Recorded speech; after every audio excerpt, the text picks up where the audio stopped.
Bab 91. Berjuang sendirian. Su-men sangat berhati-hati. Dia pertama kali berpura-pura tidak menemukan apapun dan berjalan melewati pusat perbelanjaan. Ketika dia mengkonfirmasi bahwa dia jauh dari itu, dia segera meminta dukungan untuk mencoba mengelilingi mall. Peleton itu dengan hati-hati kembali. Sementara 5 peleton lainnya juga mendekat. Peralatan komunikasi nirkabel yang mereka miliki di helm mereka jauh lebih nyaman daripada yang bisa mereka bayangkan. Su-men perlahan memimpin para prajurit menuju pintu masuk utama seolah-olah mereka telah kembali setelah patroli normal di daerah itu dan tidak ada yang aneh dengan gerakan mereka. Sepatu bot tempur mereka sangat keras, jadi mustahil bagi mereka untuk tetap diam saat berjalan di permukaan beton. Jadi lebih baik berpura-pura mereka berpatroli normal. Namun, ketika Ren Xiaosu mendengar langkah kaki ini lagi, dia menghela nafas di kepalanya. Dia tahu bahwa siapapun di dunia ini yang bergantung pada keberuntungan tidak akan hidup lama. Jika dia masih berpikir pihak lain belum menemukannya, itu akan terlalu bodoh baginya. Agar pasukan konsorsium King tiba-tiba kembali, tidak peduli seberapa tidak peduli mereka berusaha untuk bertindak. Ren Xiaosu segera mengerti pasti ada alasan untuk itu. Pada saat itu, Ren Xiaosu merasakan jantungnya sakit. Dia perlahan meletakkan jaket yang telah dia gunakan untuk membungkus emas dengan ke lantai. Dia memutuskan untuk meninggalkannya. Sekarang dia harus lari untuk hidupnya. Dia tidak bisa mengambil risiko hidupnya untuk emas. Bahkan jika dia memiliki kekuatan besar, membawa seikat emas akan memengaruhi kecepatannya. Atau lebih buruk lagi, rasa keseimbangannya. Ren Xiaosu selalu memperlakukan uang hanya sebagai alat. Dia menyukainya, tetapi dia tidak akan pernah menurutinya. Selalu begitu baginya. Tidak hanya dia meninggalkan emas, Ren Xiaosu bahkan berencana membuang jaketnya. Jika dia perlahan mengeluarkan perhiasan emas dari dalam jaket, itu akan membuat terlalu banyak suara. Dia berbalik dan berlari ringan ke kedalaman pusat perbelanjaan. Mall ini sangat besar dan membentang beberapa cerita juga. Bagian luar gedung mungkin sudah dikelilingi. Ren Xiaosu tidak akan menggunakan hidupnya untuk menguji apakah ada orang yang berdiri di belakang pintu. Bagaimana jika hujan tembakan melandanya saat dia membukanya? Itu akan menjadi akhir baginya. Karena itu, Ren Xiaosu harus berlari ke atas. Dari ingatannya, ada bangunan lain di sebelah pusat perbelanjaan ini yang tingginya sama. Mall ini telah terletak di pusat bisnis paling makmur di kota. Jadi itu bukan satu-satunya bangunan di sekitar area itu. Ren Xiaosu bukan orang yang gegabah. Su-men mungkin mengetahui bahwa seseorang bersembunyi di mall dari pengamatannya yang tajam. Tetapi Ren Xiaosu juga memilih rute liburannya sebelumnya. Jarak antara kedua bangunan itu sekitar 20 meter. Dan Ren Xiaosu yakin bahwa ia bisa melompat berdasarkan kekuatan dan ketangkasannya saat ini. Su-men perlahan memimpin pasukan ke mall. Mereka menyalakan senter taktis saat mereka perlahan menyusup ke dalam kegelapan di dalam. Namun tidak lama setelah memasuki gedung, Su-men memperhatikan jaket dan emas yang telah ditinggalkan Ren Xiaosu di tanah. Dia mengatakan di saluran komunikasi, "Kami mendapat konfirmasi mengenai jejak target. Target telah memperhatikan kita mengejarnya dan saat ini sedang dalam pelarian ke arah lain. Target sangat berhati-hati." Petik 2. Suara King Zhen terdengar di saluran komunikasi. "Apakah kamu sudah menemukan siapa yang belum?" Su-men ragu-ragu sejenak sebelum berkata, "Mungkin itu pengungsi itu, Ren Xiaosu. Saya belum melihat target, jadi saya tidak bisa memastikan." Petik 2. Bagaimana menurutmu itu Ren Xiaosu tanpa melihatnya? King Zhen bertanya, "Apakah kamu menemukan beberapa petunjuk?" Su-men ragu-ragu dan berkata, "Kami menemukan tumpukan emas di sini. Saya kira hanya anak itu yang akan begitu tertarik pada emas." Petik 2. King Zhen mulai tertawa. Dia setuju dengan penilaian Su-men. Su Xianchu dan Yang Xiaojin jelas mengejar rahasia pegunungan Jing. Keduanya pasti tidak tertarik pada sesuatu seperti emas. Setidaknya, itu tidak akan menjadi tujuan langsung mereka. Siapa yang akan berlari sejauh ini di sini dan mengalami begitu banyak bahaya dan teror semua demi kabur dengan sekantong emas? Jika Ren Xiaosu mendengar ini, dia akan menjadi yang pertama menolak. Emas sangat menggemaskan. Jadi mengapa dia tidak bisa berharap untuk kabur dengan beberapa Luolan dan Liu Bu telah menyebutkan bahwa Ren Xiaosu hanyalah seorang pengungsi. Tetapi King Zhen tidak sepenuhnya mempercayai mereka. Dia adalah orang yang mencurigakan. Jadi bahkan jika semua orang mengatakan Ren Xiaosu hanyalah seorang pengungsi, dia masih tidak akan meremehkan Ren Xiaosu. Ren Xiaosu bisa saja berpura-pura selama ini dan mungkin bukan pengungsi biasa seperti yang mereka katakan. Setiap orang yang muncul di sini mungkin berada di sini untuk rahasia pegunungan Jing. Mereka semua bisa memiliki identitas lain. Namun, King Zhen tertawa. Dia tiba-tiba merasa bahwa Ren Xiaosu mungkin benar-benar tidak tertarik pada rahasia pegunungan Jing. Setidaknya untuknya, emas berperingkat di atas rahasia tempat ini. King Zhen berkata, Ren Xiaosu ini cukup menarik. Tangkap dan bawa dia ke saya. Petik 2. Roger. Beberapa saat kemudian, pasukan King Konsortium menyerbu ke pusat perbelanjaan seperti ular berbisa hitam. Target melarikan diri ke lantai 2. Target melarikan diri ke lantai 3. Sumen mendengarkan koms untuk menerima pembaruan tentang operasi. Pada saat ini, pasukan telah menemukan jejak kaki Ren Xiaosu. Di dalam gedung, lantai ditutupi dengan lapisan debu yang menumpuk selama bertahun-tahun. Dan siapapun yang menginjaknya akan meninggalkan jejak kaki mereka. Adalah hal yang baik telah menemukan keberadaan Ren Xiaosu. Tapi Sumen sedang mempertimbangkan sesuatu. Bangunan ini memiliki 6 lantai, dan ketinggian total mungkin antara 30 dan 40 meter. Jika Ren Xiaosu terus melarikan diri ke atas, dia mungkin berakhir tidak punya tempat untuk pergi begitu dia mencapai puncak. Apakah Ren Xiaosu idiot? Mengapa dia melarikan diri ke jalan buntu? Saat Sumen memimpin pasukan tempur, dia mengingat detail pertemuannya dengan Ren Xiaosu. Ketika pemuda ini menemukan dia dan para prajurit telah kembali ke gedung ini, dia menyerah pada emas tanpa ragu-ragu dan bahkan mulai melarikan diri secepat mungkin. Orang ini menyukai uang, tetapi dia tidak serakah. Ketika dia menyadari bahwa dia dalam bahaya, dia tidak mau mengambil risiko dan meninggalkan emas. Berdasarkan logika kebanyakan orang, mereka mungkin membawa emas bersama mereka saat mereka melarikan diri untuk sementara waktu. Mereka hanya akan membuat keputusan untuk membuang emas ketika mereka menyadari itu adalah penghalang bagi pelarian mereka. Ini adalah sifat manusia. Namun, Ren Xiaosu tidak seperti ini. Cara dia meninggalkan emas itu sangat menentukan. Sumen mengerti bahwa pemuda yang ia temui ini tidak sederhana. Target memiliki naluri bertahan hidup yang sangat kuat, serta proses penalaran yang tidak masuk akal dan bijaksana. Selain itu, bahkan jika target penangkapan mereka benar-benar idiot, dia masih akan memperlakukan orang itu sebagai orang paling cerdas di sekitar. Ini adalah jenis pola pikir untuk mendekati situasi pertempuran apapun. Jadi karena Ren Xiaosu melarikan diri ke atas, apakah itu berarti ada rute pelarian di sana? Ini jelas merupakan bangunan yang terpisah dengan sendirinya. Jadi kemana Ren Xiaosu bisa lari? Itu tidak benar. Sumen tiba-tiba teringat ada sebuah bangunan di samping mall, dan jaraknya hanya sekitar belasan meter dan sedikit lebih pendek dari yang mereka masuki. Bisakah Ren Xiaosu melarikan diri dengan melompati? Sumen tidak memikirkan ini sebelumnya karena dia percaya Ren Xiaosu tidak bisa melompat ke gedung terdekat karena dia sendiri tidak bisa melakukannya. Kesalahpahaman di sini adalah bahwa manusia cenderung menilai orang lain berdasarkan kemampuan mereka sendiri. Jika mereka tidak bisa melakukan sesuatu, mereka akan berpikir orang lain juga tidak bisa melakukannya. Tetapi sementara Sumen tidak bisa melakukannya, itu tidak berarti Ren Xiaosu juga tidak bisa melakukannya.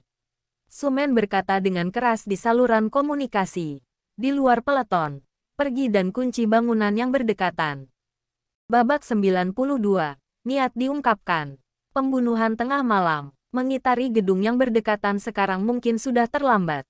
Tapi yang tidak dimengerti oleh Sumen adalah, jika Ren Xiaosu benar-benar bisa melompat ke seberang gedung, maka kekuatan dan kecepatan seperti apa yang dia miliki. Sumen berkata kepada tentara lain dari peleton yang dipimpinnya, kalian terus mengejarnya ke atas. Dia kemudian berbalik dan menuju ke bawah, berlari lurus ke gedung yang berdekatan. Sumen sangat percaya bahwa Ren Xiaosu tidak akan menunggu untuk tertangkap di atap. Pemuda itu pasti akan melompat ke gedung sebelah. Hanya beberapa saat setelah dia bergegas keluar dari gedung tempat dia berada, Dia mendongak dan melihat Ren Xiaosu terbang di atas. Kecepatan pria muda itu di udara sangat cepat, dan tubuhnya terentang dengan nyaman hingga ekstrim. Lalu ia dengan ringan mendarat di atap gedung di seberang jalan. Pada saat itu, Su Men mengira dia melihat seekor burung terbang. Su Men menarik napas dalam-dalam. Dia berlari ke arah bangunan yang berdekatan sambil berkata pada saluran koms, target Ren Xiaosu perlu memiliki kekuatannya dinilai kembali. Saya ulangi, kekuatan target perlu dikaji ulang. Petik 2. Pria muda ini jauh dari apa yang mereka bayangkan tentang dia. Ini sama sekali bukan tingkat kekuatan yang bisa dicapai oleh ancaman kelas F mereka. Su Men bergegas ke gedung dan berlari seperti orang gila menaiki tangga ke atap. Tetapi semua orang yang berada di kota yang hancur ini mendengar suara keras yang datang tiba-tiba. Suara itu bergema di seluruh kota dan keluar ke kejauhan, seolah-olah lonceng kematian tiba-tiba terdengar. Su Men berdiri di gedung yang gelap dan melihat sekeliling. Dia bingung. Suara apa itu? Kedengarannya seperti itu berasal dari suatu tempat di dekatnya. Beberapa saat yang lalu, ketika Ren Xiaosu ada di udara setelah melompat ke gedung sebelah, dia melihat seseorang berdiri di atas gedung pencakar langit yang retak di kejauhan di depannya. Dia berniat untuk menuju ke gedung pencakar langit yang retak itu di tempat pertama. Jadi dia tidak benar-benar jauh dari itu pada saat ini. Sesaat kemudian, dia mendarat di atap dan berdiri di sana ketika dia melihat pelanggaran gedung pencakar langit. Rebar yang patah dan bengkok membuat gedung pencakar langit terlihat seperti tentakel iblis yang menembus langit. Di atas fraktur itu, seorang gadis mengenakan topi mencabut senapan sniper besar dari udara tipis. Kemudian dia meletakkan satu kaki ke tepi dinding yang hancur dan menggunakan kedua tangannya untuk mengangkat senapan besar ke kakinya yang terangkat untuk mendukung. Terkunci dan penuh, dia membidik. Ren Xiaosu tidak tahu bagaimana Yang Xiaojin menyulap senapan sniper. Dia melihat ke arah yang diarahkan oleh Yang Xiaojin dan melihat King Zhen, yang mengenakan jas putihnya dan berdiri di bawah sorotan. Ren Xiaosu berdiri di tengah-tengah antara Yang Xiaojin dan King Zhen. Jadi dia hampir tidak bisa melihat situasi di lokasi King Zhen. Jadi, Yang Xiaojin tidak ada di sini untuk hal lain. Dia di sini bukan untuk mengunjungi kerabatnya. Juga tidak di sini untuk rahasia pegunungan Jing. Sejak awal, tujuannya adalah untuk membunuh pemuda ini mengenakan jas putih. Ren Xiaosu telah memikirkannya sebelumnya dan menyimpulkan pasti ada organisasi yang mendukung Yang Xiaojin. Selain itu, organisasi juga akan memiliki agen intelijen sendiri. Jadi ini bisa menjelaskan mengapa Yang Xiaojin tahu tentang keberadaan King Zhen dan bahwa dia akan muncul di sini. Saat ini di pedalaman pegunungan Jing, gadis yang mengenakan topi ini akhirnya mengungkapkan niatnya dan akan menciptakan upaya pembunuhan terbesarnya. Kecakapan senjata api tingkat lanjut Ren Xiaosu membuatnya tiba-tiba berpikir pada saat ini.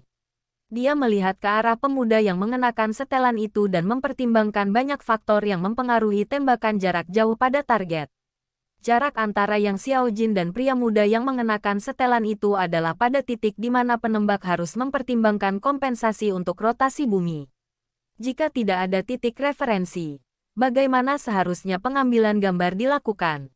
Pada saat ini, Luo Xinyu, yang tidak jauh dari pemuda yang mengenakan jas itu, menundukkan kepalanya.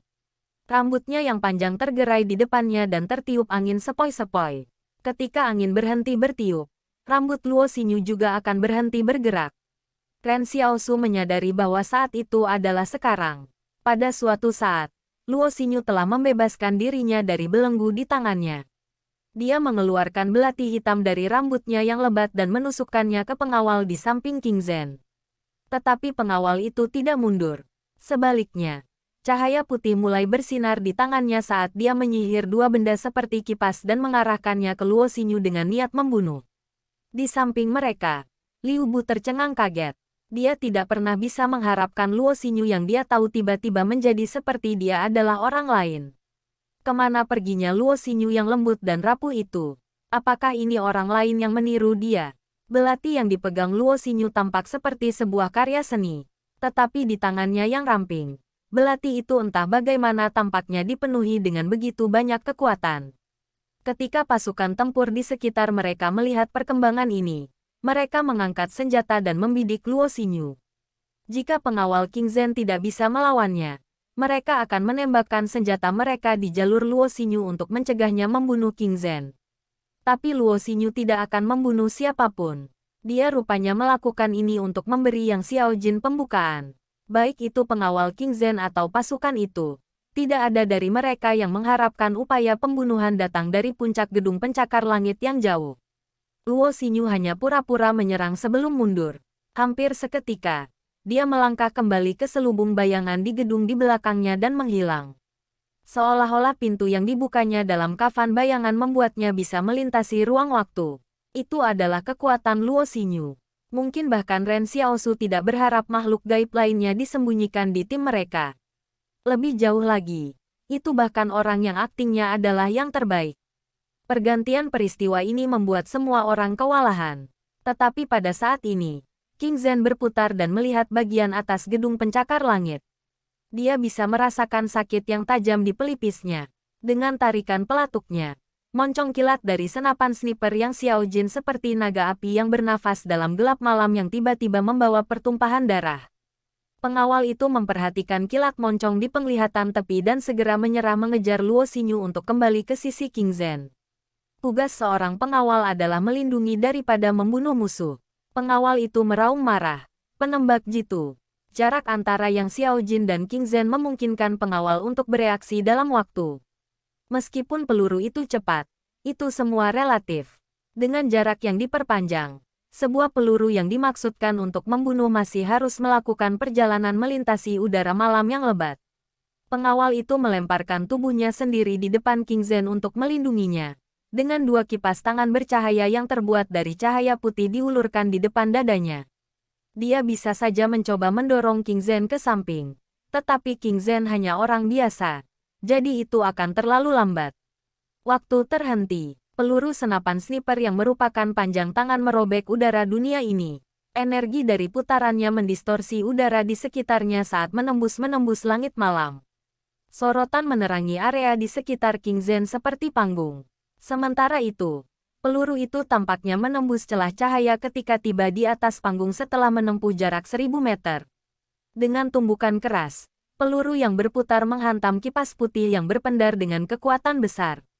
Kipas putih mulai remuk sedikit demi sedikit. Pada satu titik, pengawal itu bahkan merasa seperti bisa melihat pola pada peluru sepanjang tangan perak. Tepat setelah itu, peluru berputar melalui otot dan jantungnya.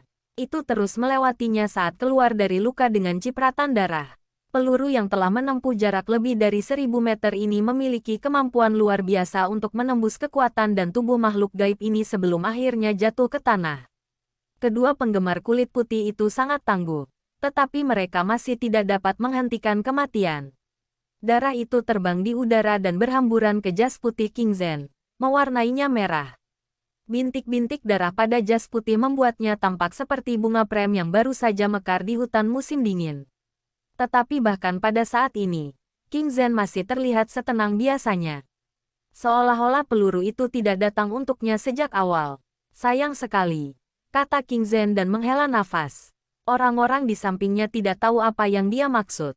Apakah dia berbicara tentang makhluk gaib yang adalah pengawalnya yang baru saja meninggal? Atau apakah dia mengacu pada jas putihnya?